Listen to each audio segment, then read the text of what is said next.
Wag mamaya na yun. Dali na sayaw kikay, sayaw kikay. La la la la la. Hey, good morning guys! Welcome to my morning vlog. At ngayong araw, nakapaghilamos na si Takusa J. Naisipan kong ipakita sa inyo ang cabinet ko. Ang condiments reveal ni Takusa J. Itong apat na cabinet na to, dito nakalagay lahat ng mga ingredients na ginagamit ko sa pagluluto dahil yung sa inyo ay masilip nyo din, or masilip ko rin minsan. So, buklatin natin tong unang cabinet. Halika. Kaya, ito yung unang takip, ito yung pangalawa. Kaya, ipapakita ko sa inyo sa isa at sasabihin ko din yung mga presyo dito sa New Zealand kung magkano nga ba ang mga presyo ng mga pampalasa at mga iba't ibang sangkap sa pagluluto. Meron din tayong palaman. Itong mantika, syempre, lagi kahit sa iyo, meron sa inyo nito. Itong mantika binibili ko, 2 litro. Kakahalaga to ng $10. Yan. $10 to sa grocery store. So, $10 ay times mo na lang sa 33. Bahala ka. UFC, ketchup. Ito, Filipino store to na bibili. Pwede yan bilhin kahit sa... Pero sa mga groceries dito sa Kaman, hindi. Tapos itong mayonnaise. Yeah, paborito to ni Mahal ko. So nilalagay namin ito pag nagluluto kami ng mga prito or mga sausawan. Ito yata ay Japanese brand ng mayonnaise. Nandos. Yan. Peri-peri sauce. So ginagamit ko ito pampaanghang minsan pag gusto kong magluto ng mga inihaw, adobo, yan, ginagamit ko ito minsan. Halika. Pakita mo siya. Yan. Ito yung sweet and chili sauce. Chili sauce. Madalas ko itong gamitin pag naggagawa ako ng sweet and sour. Ano nga, Mahal ka? Yan, itong ginagamit. Tsaka may iba pa akong mas light. Yan. I-testing ko to pero I think mas maganda to kasi may additional. Gano'n ka kahilig sa maanghang? Rate 1 to 10. 10 being the highest. 10 will be the highest pero good sa akin 7. 7, 8 yan. Yan ang gusto ko. At ito pa, yan. Isa to sa mga gusto kong makita nyo. Ito yung alternative na ginagamit ko instead na dato puti or yung mga suka na ginagamit natin sa Pilipinas. So ito ay mas light, hindi siya masakit sa lalamunan. Mas maganda siyang i-blend pag magluluto kayo ng mga kailangan ng pampaasim. Dito lang yata meron. Hindi ko alam kung siguro worldwide din naman to pero ito isa to sa mga ginagamit ko suka. Mamasitas, yan. Pang marinate ko ng pag magba-barbecue ginagamit ko. Yan. Mahilig ako sa mga pag mag-grocery kasi kami madalas ako nasa grocery store. Kung may nakikita akong mga iba't ibang palasa, doon ako nagtatagal, hindi katulad ni Mrs. doon sa mga shampoo, ganyan nagtatagal. Ako dito sa ganito. Ito, iodized salt. Siyempre, ikaw, meron din ito sa inyo sa bahay. Oyster sauce, yan. Dito ako isa sa pinakamahilig. Kada may makita akong kakaibang oyster sauce, bumibili ako. Kahit meron pa dito sa bahay. So, ito ay made from Thailand. Ito, para sa katulad kong isang Batanggenyo, hindi ito nawawalan kayo sigurado ng ganito sa kusina niya, sa inyong cabinet. So, ito ay pickled radish. Yan. Radish ba ito? Yeah. Hindi ito radish, pipino eh. Ano to? Cucumber. Paminta. Siyempre, meron ka dito, common to sa kusina. Ito yung sa hindi mawawala.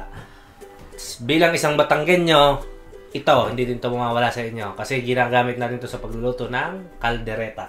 Tulad nitong pickle. So, ito ay sa ibang lugar sa Pilipinas, hindi ka basta makakabili nito. Talagang hahanapin mo, sasaliksikin mo. Naranasan namin yan nung mapunta kami sa ibang trabaho, ibang project. Mayonnaise. Yan, ginagamit ko pagka nagsisisig or gagawa ako ng mga iba't ibang dessert. At kape. Kay Mrs. to, pagka nagluto ako ng adobo, may sabaw kape pa. Napaka-weird. At 360 stick ko. Alam mo kung ano?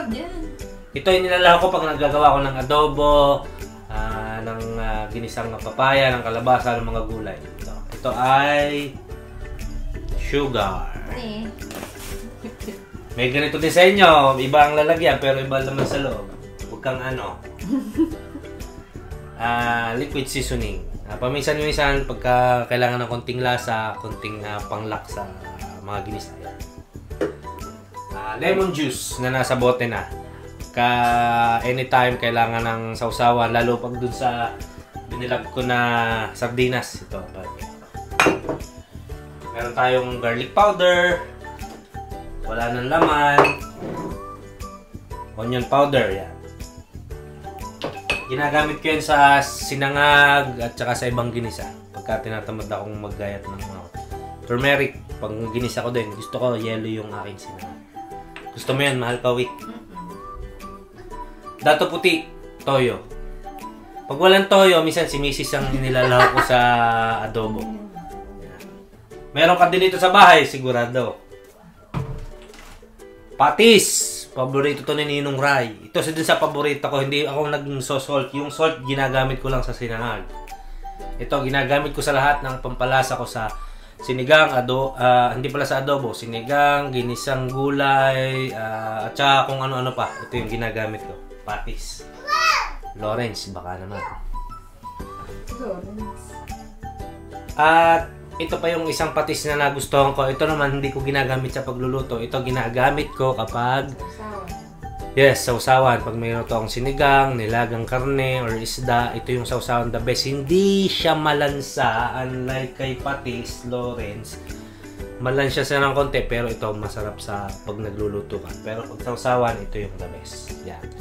Available to sa lahat ng store, I think. So tingnan niyo na yung pangalan niya. Kahit sa Pilipinas meron ito. Made in India yata yan, or Thailand. Sesame oil, ginagamit ko to pag nagsisinangan, syempre. At saka yung ibang mga ginagamit ako ng siomay, yung mga lumpia. And hindi mawawala. So parang ikaw ang mahilig magluto dito. Tako sa G, diba? Ang nagluluto, ako madalas talaga kasi si Mrs. more on baking. Yan. Nagluluto siya ng pandesal, sa imada. Nagluluto din ako. Nagluluto din, gisa-gisa, prito, itlog yan. Pero ako madalas dito sa kusina. Sinigang nga pala na walang sabaw. Pero masarap ang sinigang ni Mahal Kauwi. Sinasabi ko nga sa inyo, medyo ako mahilig sa manghang. Ayan, paubos na yung sriracha. Sriracha ito is parang isang giniling lang na sili na may mga kamatis ba yan o ano. Basta, maanghang siya. Ayan. Tapos, Milo ni Mahal Kauwi ito. Hindi sa akin. Brown sugar. Yan. Isa to sa alternative ko sa betchin.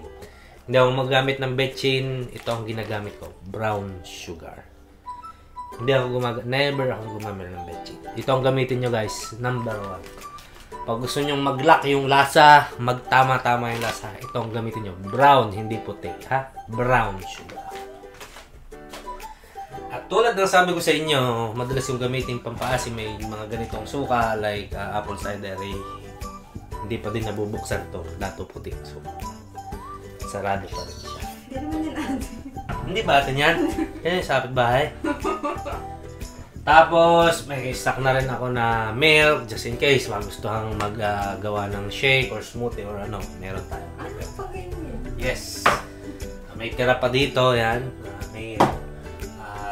Ito, nasa taas to ng, may iyak na si Bebe do. Ito ay, kita nyo naman, Sprite to, soft drinks.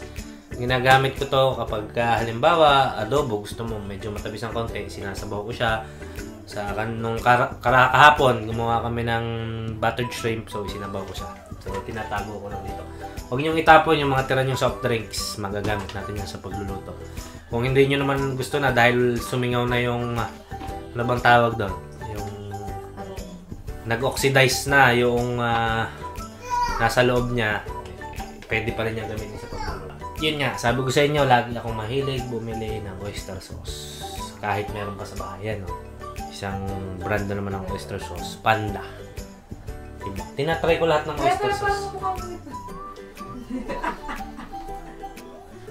Tapos, suka. Yan. Ito yung mga ginagamit ko. Kahit nga meron pa kaming kuwan, madalas akong bumili para may stock. Kahit kasi pag gusto ko pag nagluto, lahat nandyan. Lahat meron. Tsaka mahilig ako mag-invento ng mga luto. Ano mahal ko, iba't ibang lasa. Hindi mo matitikman sa 5-star hotel na at sa mga sikat na mga restaurant. Dito mo lang matitikman kay Taco sa J. Tapos, meron tayong beans. Yan. Beans with a Z. Zay. Sama mo lang daw sa ng sausage at okay na. Din ako na. Saka konting noodles pagka medyo gusto natin kumain na. At Pero once a month lang. once a month lahat na yan. Hindi naman kami madalas kumain yan. Ito, ayan. Ito yung sa pinaka-paborito. Hindi ito mawala sa kusina. Hindi ito mawala. Pag ako'y pagod na pagod, gutom na gutom, gusto ko nang kumain, wala pa luto, ito ang the best buksan. Makain. Sardinas to sa atin. Mega, Lego, 555. Kapares din lang na sa napakasarap. Napakamura. $2 lang. At meron din tayong corn na nasa lata. Gagamit ko to pagka gusto ko magsinangag, pwede rin itong gamitin or kung anong mga... Parang puro sinangag. Hindi, yung mga minudo or ano, yan, ginagamit ko to sa iba't ibang klase na. Kung saan kong matripang ilahok, inilalahok talaga. At meron tayong konting pa-noodles dyan pagka gusto mo mag-spaghetti or kung ano mga... Parang kinuha ko yung sa school. Hindi, binili ko to. Siya, organic yan. Oh. Meron akong kinuha dyan. Tapos ito yung paborito kong ginagamit kapag nagluluto ako ng spaghetti. Ganito yung mga gusto kong sauce. Ayaw ko ng Filipino style. Ayaw ko kahit na dun sa atin sa Pilipinas, hindi ko talaga trip yung matamis na spaghetti. Ang gusto ko yung maasim pero sinasamahan ko siya ng UFC. Nilalagyan ko naman ng condensed milk. Yun, isasap nilalaho ko para hindi sobrang asim. Ito yung yan. Magka-combine yan. Ito yung paborito ko. Ayaw ko ng Filipino style. Pero kahit sa atin ayaw ko talaga ng matamis. Ito ang mga gusto ko. Sa atin, hindi niya naman. Tapos, may noodles. At ito, powder milk. So, ginagamit ko ito minsan pagka nag-fried chicken ako. Isa to sa mga flavor ng kuhan ko siya. Garlic powder, tapos milk, tapos may cheese. Tapos ito, ang sarap. Alam niyo yung mga buffalo wings? Yan. Ganyan ang ginagawa. Oh, yung kinain mo lang nakaraan. Sabi mo sarap. Yan ang ginagawa ko. Tapos, buong paminta. Kanina may durog tayong paminta, may iba't ibang gamit yan. Ito sa nilaga, ito sa mga sinigang. Ito tayo dyan, may lotus tayo, ito ay palaman. May palaman uli. Palaman na naman. Pagka medyo kailangan ng konting kwan sa pagkain, meron yan. Tapos, ano pa ba? Wala na, toyo, yun na rin lang. Sinigang mix. Sinigang, siyempre. Tapos, may pa-shallots tayo. Tapos, meron din tayong... ba't nandiyan po si baby dun? Si baby, umiyak na eh. Tapos, yan. Nor, crab and corn. Pag gusto mo medyo konti ng sabaw, pwede itong ilahok sa noodles. Kapag ka maggagawa kayo noodles, gusto nyo malapot ang sabaw, malalumi, ilahok nyo to the best. Tapos... Moderate. Yeah, moderately. Hindi naman kami mahilig masyado sa mga pampalasa. Madami kaming pampalasa, pero more crab and corn yan. Masarap din to sa akin. Meron din tayong crispy fry. Yan. Pagka gusto ni mahal ko yung medyo Jollibee or medyo malasa ng konti, ang crispy fry ginagamit. Mahal. Napanood ko pag daw, kinantahan ng asawa. Papasayahan. Pogi. Mamaya na yun. Dalin. Sayaw kikay, sayaw kikay. La la la la la. Siya, dali na. Tuloy mo na! Hiling magpa-cute. Ay! Kikay. La la la la la. La la la la la. Meow! Dito sa kabila. Kanya? Dito sa kabila. Pakita mo, oh. Ganyan kagulo yung kabila. Yan yung mga pang-baking ni Mahal Toby. Nandyan yan lahat. Thank you. Karina, yan. Tsaka yung mga gamit. Nandyan lahat. So, yan. Kita nyo naman, Ayan, pakita mo kung gano'ng kakalat ang kinalabasan. Yan yung mga inilabas ko kanina. Ipapasok ulit lahat yan. Pinasilip ko lang sa inyo. Comment down below kung anong gusto nyo, kung sunod na content na ipapalabas ni Taco sa J. At comment down below kung ano yung mga ingredients na meron din kayo katulad ng sa akin at ano yung mga mas malupit na ingredients na meron kayo dyan sa inyong bahay sa pagluluto. Ha! See you guys! Bye!